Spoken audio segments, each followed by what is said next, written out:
नमस्कार. मी अंजली पुन्हा तुमच्यासमोर एक नवीन विषय घेऊन आले.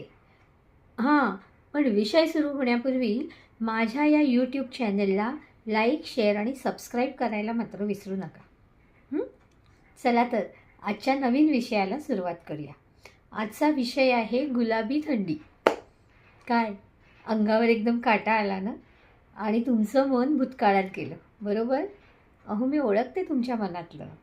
मऊ मऊ गुलाबी थंडी आणि ते छान दिवस गेलात की नाही भूतकाळात असं. पण यावर्षी थंडी जरा उशिराच आली नाही का? म्हणजे येते की नाही हाच प्रश्न पडला होता. इतका उकाडा होत होता की असं वाटतं थंडी येणारच नाही. पण आली बाबा एकदाची. अहो, पावसाळा तर आपल्या मुक्कामालाच आला होता. म्हणजे दसऱ्याला रावणाला जाळायचं का त्याचं विसर्जन करायचं हा प्रश्न लोकांना पडला होता. पण सगळं यथासांग पार पडलं आणि ही मस्त गुलाबी थंडी आता सुरू झाली. तुम्ही तुमच्या छान आलिशान फ्लॅटमध्ये, एअर कंडिशन फ्लॅट, फर्निश फ्लॅटमध्ये राहताय आणि एक छानशी लाईफस्टाईल अनुभवताय, करेक्ट? हां, पण हे चालू असताना तुमच्या डोक्यात एक गोष्ट येते का, की आपल्या देशातली काही लोकं की ज्यांना मूलभूत गरजा म्हणजे अन्न, वस्त्र, निवारा या गोष्टी नाही मिळत. तुमच्या मनात एकदा तरी असं आलं का हो, की आपण त्यांच्याबद्दल विचार करावा? नक्कीच आलं असणार. कारण आपण या भारत देशाचे नागरिक आहोत. एकमेका सहाय्य करू अवघे धरू सुपंथ ही आपली संस्कृती आहे. मी तुम्हाला एक गंमत सांगणार आहे आज. हल्ली ना मॉलमध्ये एक ट्रेंड आला आहे. हां, ट्रेंडच म्हणायचं आहे ह्याला. आताची जनरेशन म्हणजे काय विचारूच नका. अमाप शॉपिंग.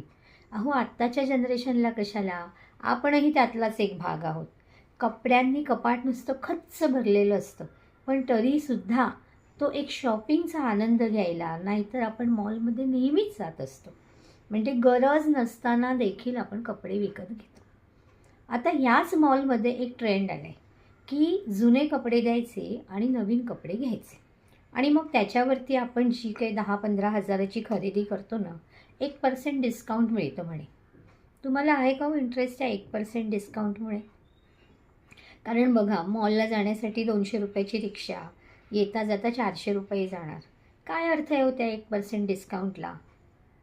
नाहीतर तुम्ही तुमच्या कारने जाणार, म्हणजे पुन्हा तुम्ही पेट्रोल जाळणार, पोल्युशन होणार, नॉईज पोल्युशन होणार. हे सगळं ओघाओघाने आलंच. आता जर तुम्हाला तुमचे जुने कपडे जास्तीचे झाले असतील तर तुम्ही काय करणार? तुमच्या मनात कुठेतरी विचार येतच असेल ना. त्यासाठीच हा आजचा व्हिडिओ आहे. काय करायचं माहिती आहे का? सकाळी जेव्हा आपण मॉर्निंग वॉकला जातो ना सकाळी मॉर्निंग वॉक, बरोबर ओळखलं तुम्ही. मॉर्निंग वॉकला आपण जातो ना, किंवा इव्हिनिंग वॉकला, किंवा भाजी मार्केटमध्ये, किंवा असंच फेरफटका मारायला, त्यावेळेला आपल्या रोजच्या सामानाबरोबर आपल्या पिशवीमध्ये 1 किंवा 2 कपड्याची जोडी अशी टाकायची की जी आपल्याला नको आहे, किंवा तुम्हाला आवडत नाही, किंवा तुम्हाला कोणाला तरी द्यावीशी वाटते. मग ती तुमची आवडतीची असो किंवा नावडतीची असो. अशी 2 जोडी कपडे कमीत कमी 2 जोडी कपडे तुम्ही तुमच्या बॅगेत टाकायचे. आणि फेरफटका मारताना तुमच्या लक्षात येईलच की रस्त्याच्या दोन्ही कडेला आपल्याकडे राहणारी माणसं जी गरीब आहेत, त्यांचं आर्थिक स्तर खाली आहे, त्यांनाही मदत करायची. आपल्या मूलभूत गरजा काय सांगा बरं? अन्न, वस्त्र आणि निवारा. तुम्ही तर सुखात आहात, पण आपले काही बांधव असे आहेत की ज्यांना या मूलभूत गरजासुद्धा मिळत नाहीत. अन्नाची वणवण असते, 2 वेळचं अन्न नाही मिळत. वस्त्र थंडीमध्ये कुडकुडत असतात आणि निवारा तर आपण पाहतोच, रस्त्यावरच असतात. मग त्या मॉलमध्ये जाऊन जुने कपडे देऊन आपलेच पैसे जाळण्यापेक्षा आपण ह्या व्यक्तींना मदत करायला काय हरकत आहे? नक्कीच. आणि अशी जर मदत केली आपण त्यांना, तर ते जे समाधान मिळेल ना, ते इथे मिळेल. आणि आपल्याला जो आशीर्वाद मिळेल ना, तो तिथून मिळेल. बरोबर की नाही? मग हेच समाधान जर हवं असेल, तर ह्या गुलाबी थंडीमध्ये तुम्ही हे सत्कार्य कराच. आणि हे सत्कार्य करताना अजिबात विसरायचं नाही की अंजली अँड इव्हेंट्सच्या यूट्यूब चॅनलला लाईक, शेअर आणि सबस्क्राईब करायला.